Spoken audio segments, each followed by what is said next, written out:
This is John. I'm describing how I incorrectly worked step 4.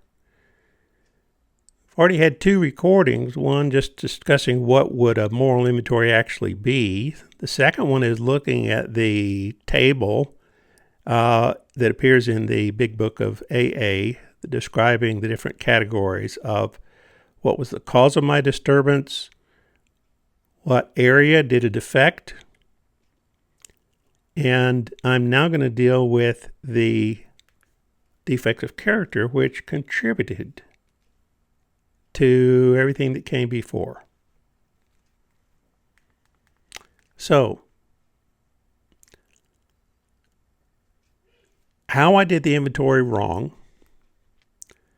Oh, there were a bunch of ways. But anyway, having determined the parts of me that were affected, financial, social, emotional, or romantic. Now the book says set aside everything the other person has done. They're part of it. And looking only at my part of what could have caused it. What did I do that contributed to the disturbances? Now, only after I read the literature multiple times did I find out that my defects of character, quote unquote, really are 4.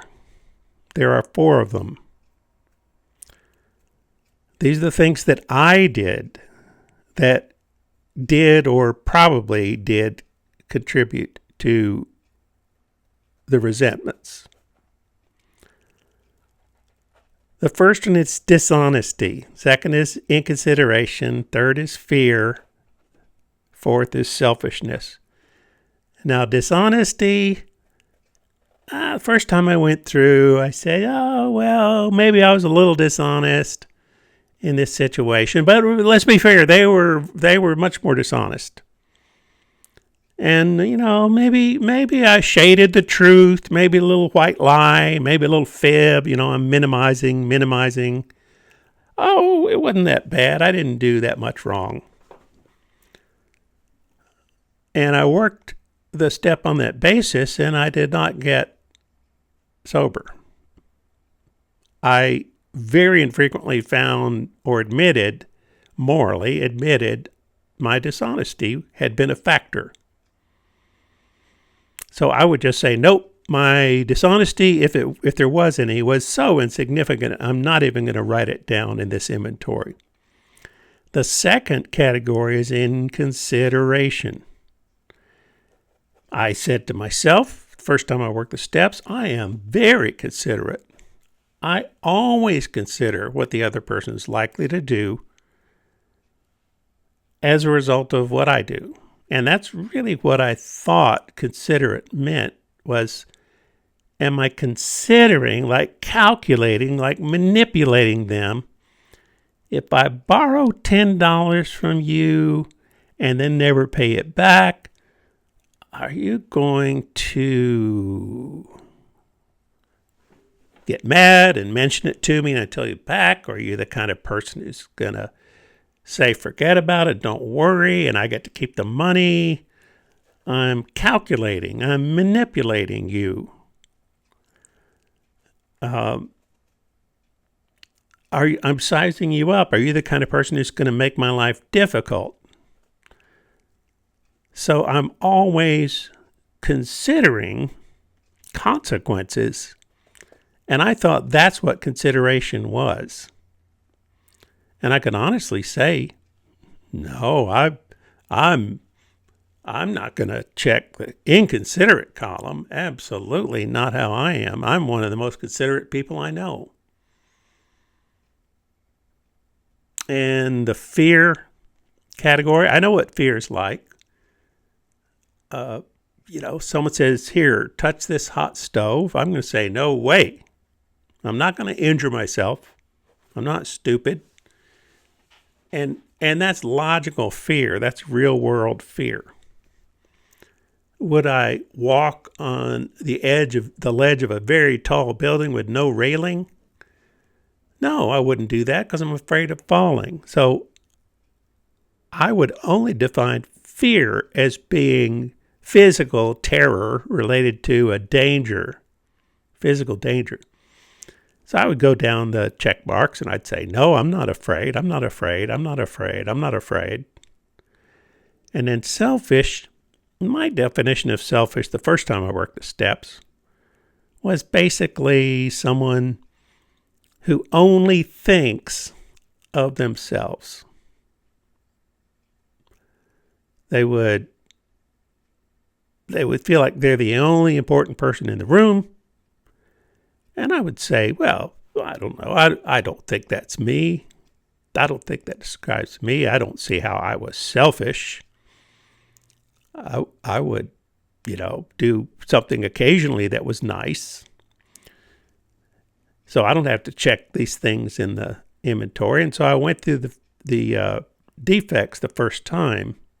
And that's how I worked the 4 defects of character.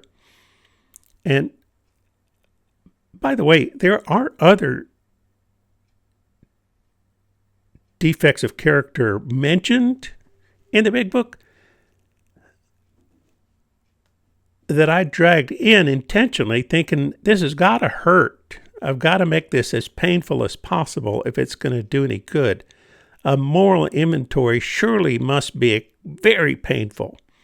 So I want to drag in every possible wrong and defect so that I can make myself feel horrible.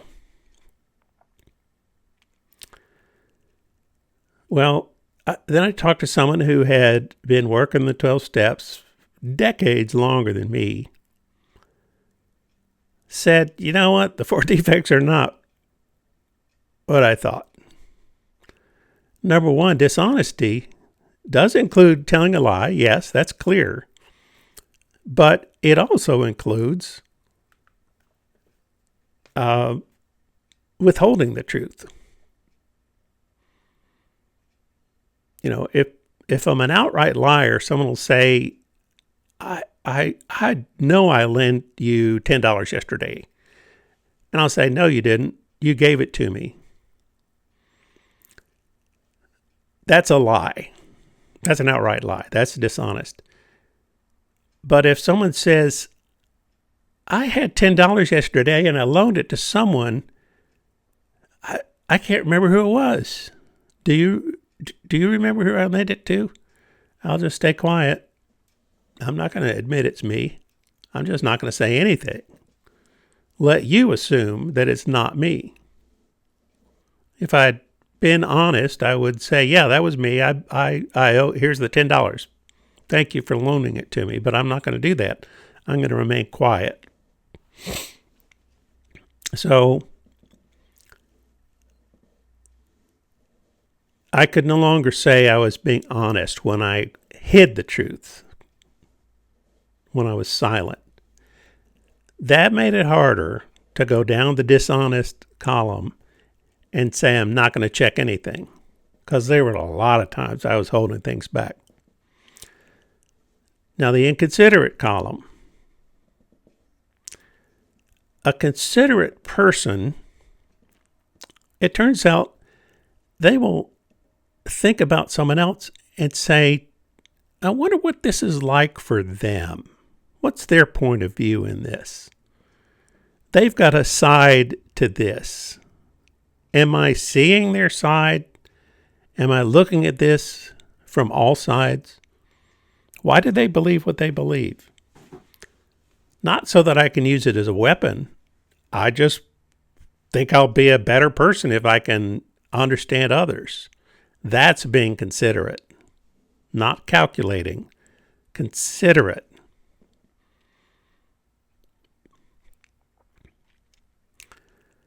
I mean, my examples are not always great, but if I have, travelers who arrive at my house as my guests, and I say, well, let's sit down and eat and then watch my favorite TV show. That's inconsiderate.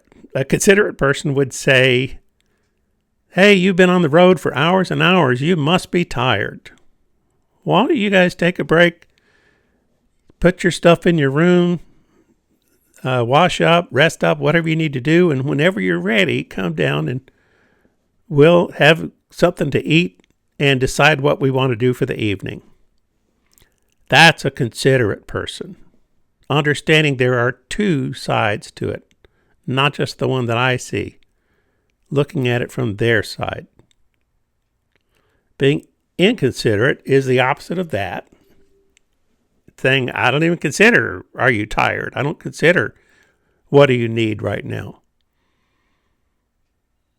I don't think about what they've been experiencing or what they want or what they need or what they're feeling.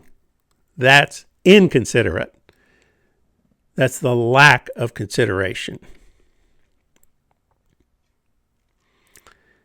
Fearful is an interesting word today because, remember, the steps were written in the 1930s, and today, for us, fear is intense. Back then, according to the dictionary in the 1930s, a fear was a feeling of alarm that did not have an obvious cause. If I see a snake near my feet, that's a cause to feel alarmed. But the anxious kind of meaning for fear is that I get up in the morning, nothing's wrong, but I have just a dreadful feeling that things are bad and they're going to get worse. And I don't know what it is, but it's terrible. I feel anxious. I don't have a particular reason. I just feel anxious. That's, I believe, what was meant by fear back then. Now, I do think I've gotten anxious before, and I may get anxious again, but I don't really have a reason to believe there's going to be a problem. Giving a speech, I get nervous before a speech, but it's not because it went badly before. I just get nervous. It's anxiousness. Now, when we got to selfishness, I thought it sounded the same as inconsiderate. I thought selfishness just meant I'm thinking about me instead of the other person. Someone who was further along in the steps than I was said in their experience, selfishness had to do with actions, not thoughts, but actions. Well, what does that mean? It means they may have considered the other person's point of view. I've considered that you want to sell me a car and you're asking a fair price for it. I've considered that. I know it's a fair price. And I don't care because I want to get it cheaper. And I want to pay less than it's worth.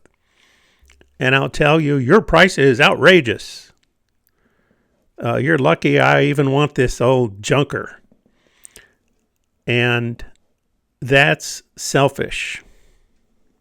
And believe me, other people spot it and don't like it. I know you're being fair, but I want to be unfair. That's selfishness. I'm going to ignore your needs and do what's best for my needs. Another example is I notice a coworker usually brings their lunch and they left it at home by accident. And I have an extra large lunch today, and I say to myself, man, they're going to be hungry if they miss lunch today and have to go all day without food. But a selfish person would say, yeah, it's going to be rough for them, but you know what? That's their problem. They need to plan better next time. That's selfish. An unselfish thing to do would be to say, hey, I've got an extra apple, got some potato chips. They're, more than I can eat. Do you want some? That's being unselfish. The decision to share once you realize the need is there. that's unselfishness. So selfish is the opposite.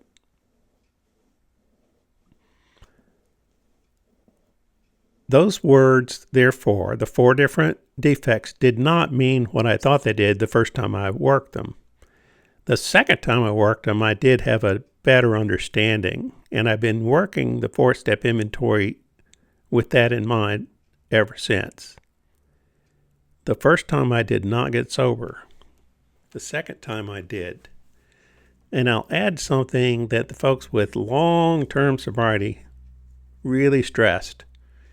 And I'm sorry to add it here at the end because it's been true all the way through. When I do the inventory, they strongly recommend that I fill it out from top to bottom. Start in the first column, writing down the name of the person, the institution, or the principal. Top to bottom. Don't go left to right. Go top to bottom until you've run out of new things to add in that column. And then go to the second column and go top to bottom in that. Writing the corresponding notations next to whatever you wrote in the first column. Then you go to the third column. Then you go to the fourth column. The reason for this, it turns out, is if I write my inventory left to right, what will happen is I'll really start getting drawn back into that old emotion, and it will be deadly dangerous. I will start getting upset, disturbed, frightened, whatever, and I will reach for my whatever, my drink, my drug, my compulsion, because I've reawakened that old pain. So no, the inventory is supposed to be as calm and as objective as you can be, and simply fill it out from top to bottom. And if you do begin to feel disturbed, upset, angry, depressed, overwhelmed, put your pencil down, stop, call your sponsor. That's the advice I got. That's the advice I use. The inventory is, as I said, as objective as a lawyer going through a client's house, writing down everything in every room in the fashion of a methodical accounting of what's there, a fact-facing moral inventory. It's not emotional. The lawyer should not be weeping in every room. They should not be experiencing any overwhelming emotions. They should just simply be recording the facts.